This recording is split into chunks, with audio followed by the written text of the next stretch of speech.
Hello welcome दोस्तों, आज हम करने वाले हैं 12th क्लास का केमिस्ट्री का क्वेश्चन बैंक। ये आपके लिए एग्जाम के पर्पज से बहुत ही महत्वपूर्ण है दोस्तों। आप ध्यान से देखिए और कीजिए। आप यहाँ पर आज हम एक सेट करने वाले हैं जिसमें केवल 35 ही क्वेश्चन है, तो दोस्तों पूरा देखना नहीं भूलिएगा। तो पहला क्वेश्चन, एक फैराडे विद्युत कितने कूलाम के बराबर होते हैं? एक फैराडे विद्युत कितने कूलम करते हैं? Option A 96,550 coulomb, option B 96,500 coulomb, 19,000 coulomb या 95,500 कूलम। तो इसका आंसर सभी को पता है दोस्तों, तो इसका आंसर क्या हो जाएगा? Option B 96,500 coulomb, 96,500 coulomb. दूसरा नंबर क्वेश्चन, लोहे का मुख्य अयस्क क्या है? लोहे का मुख्य अयस्क क्या है? तो लोहे का मुख्य अयस्क तो ऐसे सब जानते हैं हेमेटाइट होता है, लेकिन यहाँ पर लोहे का मुख्य अयस्क तीनों होगा, मैग्नेटाइट तथा सीडेराइट और हेमेटाइट तीनों, इसलिए इनमें सभी हो जाएगा। लोहे का मुख्य अयस्क सभी। दूसरा नंबर क्वेश्चन के ड्यूस है। तीसरा नंबर क्वेश्चन, एल्कोहल बनाने में एल्किन के एक हाइड्रोजन को किस ग्रुप द्वारा प्रतिस्थापित किया जाता है? Option A hydroxyl group, B aldehyde group, C carboxylic group या डी क्लोरो ग्रुप। क्वेश्चन फिर से देखिए, एल्कोहल बनाने में एल्केन के एक हाइड्रोजन को किस ग्रुप द्वारा प्रतिस्थापित किया जाता है? तो यहाँ पर ऑप्शन नंबर ए हो जाएगा सही, हाइड्रोक्सिलिक ग्रुप। अब यहाँ पर चौथा क्वेश्चन देखिए, संक्रमित तत्वों को और भी नाम से जाने जाते हैं। संक्रमण तत्वों को और क्या नाम से जाना जाता है? संक्रमण तत्वों को डी ब्लॉक के नाम से जाना जाता है। क्या नाम से जाना जाता है? D block. पांचवा नंबर क्वेश्चन, कार्बोहाइड्रेट जो जलाशय में होकर 3 से लेकर 10 मोनोसेक्राइड इकाई प्रदान करता है उसे कहा जाता है। 3 से लेकर 10 मोनोसेक्राइड प्रदान करता है, उसे क्या कहा जाता है? तो उसे कहा जाता है ओलिगोसेक्राइड। क्या कहा जाता है? ओलिगोसेक्राइड। यहाँ पर देखते हैं छठा नंबर क्वेश्चन, ब्यूना एन तथा ब्यूना एस है, तो ब्यूना एन और ब्यूना एस क्या है? प्राकृतिक रबर या फिर संश्लेषित रबर, लैक्टिस या पोलोथीन। जल्दी से कमेंट करके बता दो। तो ब्यूना रबर यहाँ पर हो जाएगा संश्लेषित रबर। क्या हो जाएगा? संश्लेषित रबर। छठा के ऑप्शन बी, पेट में अत्यधिक अम्ल को बनने से रोका जा सकता है। पेट में अत्यधिक अम्ल को बनने से रोका जा सकता है, किसका उपयोग करके रोका जा सकता है दोस्तों? तो यहाँ पर पेट में अत्यधिक अम्ल बनने से रोकने के लिए यहाँ पर हम प्रत्यम्ल का उपयोग करते हैं। तो 7 का ऑप्शन ए हो जाएगा सही। आठवां नंबर क्वेश्चन सबसे हल्का क्वेश्चन है, CH3 तथा COOH का IUPAC नाम है। CH3 तथा COOH का IUPAC नाम है। ये तो हम 10th क्लास से ही पढ़ते आ रहे हैं। तो इसका नाम हो जाएगा दोस्तों इथेनोइक अम्ल। क्या हो जाएगा? इथेनोइक अम्ल। 8 का बी, सुक्रोज का सूत्र है C12H22 या O12। Option number B C12H22 या O11। Option number C C12H22H24 या O11। Option number D C12H22 या O10। क्या होगा? आप जल्दी से देखकर बोलिए, कमेंट कीजिए जल्दी से दोस्तों। तो 9 का ऑप्शन हो जाएगा 20 बी C12H22 O11।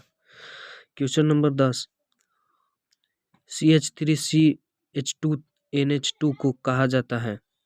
CH3CH2NH2 को क्या कहा जाता है? तो यहाँ पर हो जाएगा ऑप्शन सही, इथाइन एमीन। क्या कहा जाता है? Ethyne amine. आइए क्वेश्चन नंबर 11 देखते हैं। आवर्त सारणी के ग्रुप आई के तत्वों को जाना जाता है। आवर्त सारणी के ग्रुप आई के तत्वों को जाना जाता है। क्या चीज से जाना जाता है? क्षारीय धातु या क्षारीय भूमिज धातु, अक्रिय गैस या इनमें कोई नहीं? तो हम जानते हैं ग्रुप आई के तत्वों को हम क्षारीय धातु से जानते हैं। क्या सिद्धांत जानते हैं? क्षारीय धातु। क्वेश्चन 11 का ए आंसर हो जाएगा दोस्तों।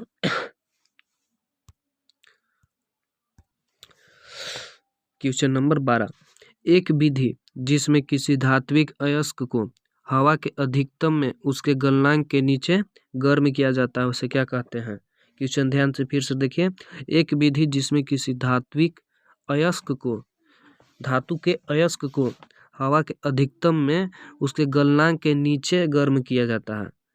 अधिकतम हवा के नीचे के गलनांक में गर्म किया जाता है उसे क्या कहा जाता है। क्वेश्चन नंबर 12 के ऑप्शन हो जाएगा। क्वेश्चन नंबर 12 देखिए दोस्तों, बोलिए भर्जन, प्रगणन या निस्तापन या इनमें सभी। तो इसका हो जाएगा ए भर्जन। क्वेश्चन नंबर 12 का ए आंसर सही होगा। 13 कॉपर धातु का शोधन निम्नलिखित में से किस विधि द्वारा किया जाता है। तो कॉपर धातु का शोधन निम्नलिखित में से किस विधि से किया जा सकता है। इसका हो जाएगा वैद्युत अपघटन शोधन। क्या हो जाएगा, वैद्युत अपघटन शोधन। 14 अमोनिया आंध्र लाल लिटमस पत्र को किस रंग में बदल देता है। अमोनिया जो है वो लाल लिटमस पत्र को किस रंग में बदलेगा, तो नीला। यहाँ पर क्या हो जाएगा, नीला। ऑप्शन नंबर ए, 14 के ऑप्शन नंबर ए सही। क्वेश्चन नंबर 15 उजला और पीला फास्फोरस है। उजला और पीला फास्फोरस है, तो उजला और पीला फास्फोरस क्या है। यहाँ पर ऑप्शन नंबर ए दिया है अपरूप, बी समस्थानिक, सी संभारिक या समन्यूट्रॉनिक। क्या होगा आप यहाँ पर देखकर बोलिए। तो यहाँ हो जाएगा क्वेश्चन नंबर 15 का ऑप्शन ए सही, अपरूप है। उजला और पीला फास्फोरस का अपरूप है। हो जाएगा 16 नंबर क्वेश्चन देखते हैं यहाँ पर। नाइट्रिक अम्ल तैयार किया जाता है। नाइट्रिक अम्ल कौन सी विधि से तैयार किया जाता है। ए संपर्क विधि, बी ओस्टवाल्ड विधि या सी प्रकाश संश्लेषण विधि या डी हैबर विधि। इनमें से कौन विधि से किया जाता है। तो यहाँ हो जाएगा 16 का ऑप्शन बी सही हो जाएगा, ओस्टवाल्ड विधि। ओस्टवाल्ड विधि क्या होगा, ओस्टवाल्ड विधि। क्वेश्चन नंबर 17 देखते हैं यहाँ पर। नाइट्रिक अम्ल का सूत्र है। सबसे सिंपल क्वेश्चन है, इसका आप कमेंट करके बताएं जल्दी से। नाइट्रिक अम्ल का सूत्र है HNO3 H2N2O2 या फिर HNO2 HNO4। तो इसका क्वेश्चन हो जाएगा ऑप्शन ए, क्या है, HNO3, 17 का ए। क्वेश्चन नंबर 18 K4 कोष्ट FeCN के होल्ट वाइज 6 में Fe का ऑक्सीकरण संख्या क्या है। Fe का ऑक्सीकरण संख्या क्या है। तो हो जाएगा यहाँ पर 18 क्वेश्चन का आंसर +2। +2 कैसे होगा देखिए, यहाँ पर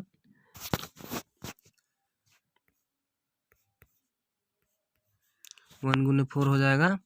और किसका निकालने के लिए बोल रहा है, Fe का, तो प्लस Fe का x हो जाएगा। और Cn का कितना होता है -1, तो -1 से 6 में गुना करेंगे तो -6 हो जाएगा। क्या हो जाएगा, -6 हो जाएगा। तो यहाँ पर जोड़िए, तो यहाँ पर हो जाएगा 4 + x -6 बराबर 0।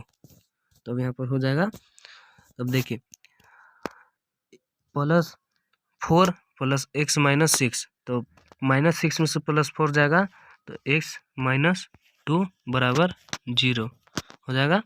तो x -2 बराबर 0, तो यहाँ पर x बराबर 2। हमारे क्वेश्चन का आंसर आ गया, x बराबर 2 फाइनली हो जाएगा। तो 18 का क्वेश्चन का आंसर ए होगा। 19 क्वेश्चन नंबर बोल रहा है K3 FeCN का होल्ट वाइज 1 है।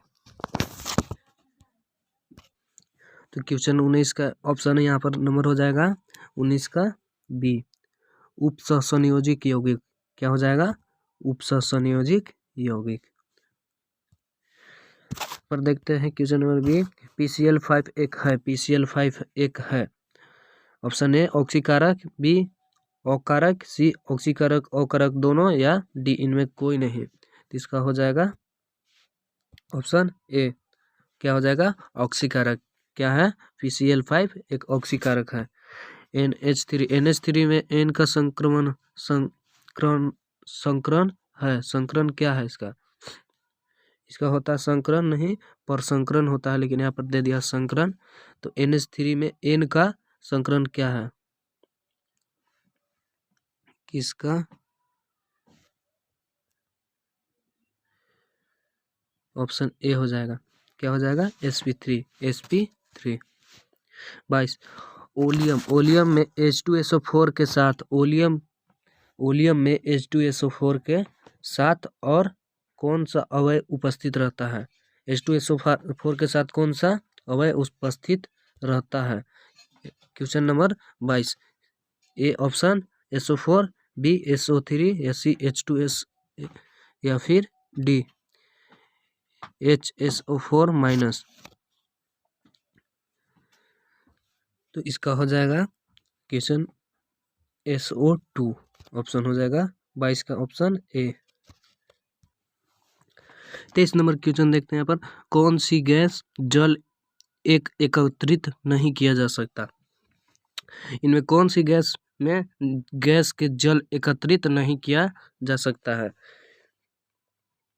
ऑप्शन ए O2, ऑप्शन बी H2S या option C SO2, D N2। इसका सही ऑप्शन होगा बी H2S। 24 का कौन सी गैस एक परमाणुिक है?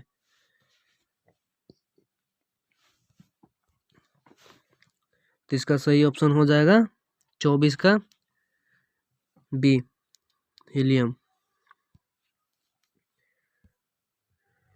क्वेश्चन नंबर 25 को यहाँ पर देखते हैं। नाइट्रोजन और ऑक्सीजन एक है धातु है या अधातु या उपधातु या इनमें कोई नहीं? तो धातु नाइट्रोजन और ऑक्सीजन अधातु है। क्या है? अधातु है। नाइट्रोजन और ऑक्सीजन गैस है। पॉलीथीन एक बहुलक है।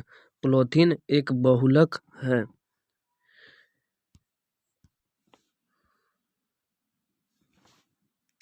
26 का A option ethane, B ethene या सी प्रोपीन या इथाइन। तो इसका क्वेश्चन का आंसर हो जाएगा, सही ऑप्शन हो जाएगा इसका 26 का ऑप्शन बी एथीन। एथीन क्या? पॉलीथीन एक बहुलक है। एथीन का बहुलक है।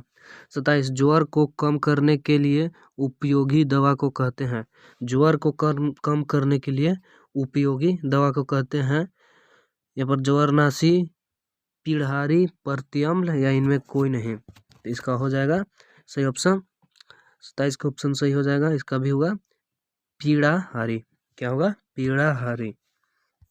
28 एल्कोहल का क्रियाशील समूह है। सबसे हल्का क्वेश्चन दिया है ये, कमेंट करके बताए जल्दी से। तो एल्कोहल का क्रियाशील समूह क्या है? Single bond OH। Single bond OH। Helium का सूत्र है। हीलियम का सूत्र HeHIHm यह उपयुक्त सभी हीलियम का सूत्र है। इसमें हीलियम का He होता है। हीलियम का He क्या होगा? He। यहाँ पर दिया है यौगिक का नाम बताएं। इसमें कौन सा यौगिक है? यौगिक के नाम बताएं। तो ये हो जाएगा कौन सा यौगिक है? फिनोल। क्या? फिनोल। इसका ऑप्शन बी। डेटॉल का उपयोग किया जाता है। डेटॉल का उपयोग कहाँ पे किया जाता है? तो डेटॉल का उपयोग कहाँ किया जाता है? प्रतिरोधी में। प्रतिरोधी कीटनाशकों के प्रतिरोध कीटनाशक को रोकने में। H2SO4 में एक है। H2SO4 एक है। क्या चीज़ है? द्विभाषमिक, एकल भाषमिक, एकल अम्लीय भाषमिक या द्विअम्लीय भाषमिक क्या है? तो 32 का आंसर हो जाएगा यहाँ पर ऑप्शन नंबर ए द्विभाषमिक है। 33 क्वेश्चन देखिए। CH4 में सिग्मा बंधों की संख्या है। CH4 में सिग्मा बंधों की संख्या है। चूंकि 33 का हो जाएगा ऑप्शन नंबर सिग्मा बंधन 4। क्या हो जाएगा? ऑप्शन नंबर ए सिग्मा बंधन की संख्या 4 है। कैसे? यहाँ पर देखिए सी एगो सी है और यहाँ पर का H4 4 गो H।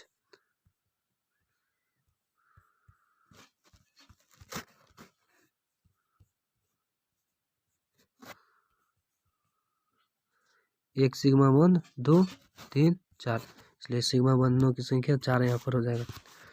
क्वेश्चन नंबर 34, आवर्त सारणी में द्वितीय आवर्त में तत्वों की संख्या है। द्वितीय आवर्त तत्वों की संख्या कितने संख्या है तत्वों की, तो यहाँ पर हो जाएगा द्वितीय आवर्त में तत्वों की संख्या कितनी है बी, कितने 8। 35 का शुद्ध जल का पीएच मान होता है, इसका कमेंट करके जल्दी से आप बताएं। हम यहाँ पे 10 सेकेंड वेट करते हैं। शुद्ध जल का पीएच मान होता है, जल्दी से बताएं कितना होगा शुद्ध जल का पीएच मान। शुद्ध जल का पीएच मान 7 होता है।